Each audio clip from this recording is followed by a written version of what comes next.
కన్నీటి ప్రార్థన చేయి. నాయనా, నా దగ్గర ఉంటే చేయాలనే ఆశ నాకుంది, కానీ నా ఇల్లే గడవటం కష్టంగా ఉంది.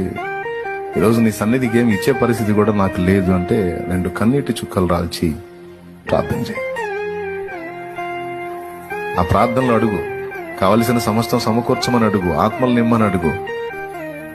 తప్పకుండా ఆ ప్రార్థన విని దేవుడు నీ ఒక్క చేయి ఇవ్వలేంది 100 చేతుల్ని గదిలిచి ఇప్పిస్తాడు.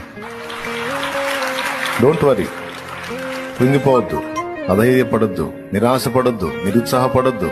నా తండ్రి కార్యం చేస్తాడు. నీకున్నది లేని ఆయనకు తెలీదా? నీ కడుపు నిండుతుంది లేని ఆయనకు తెలీదా? అయితే ఒకటి మాత్రం నీకు గట్టిగా చెప్తాను, ఈరోజు నువ్వు దీన స్థితిలో ఉండొచ్చు, కానీ నా దేవుడు నమ్మదగిన వాడు. ఒక రోజు వస్తుంది, ఆ రోజు నువ్వు సమృద్ధితో నింపబడతావు, సమృద్ధితో నింపబడతావు, సమృద్ధితో నింపబడతావు, సమృద్ధిగా ఆశీర్వదించబడతావు.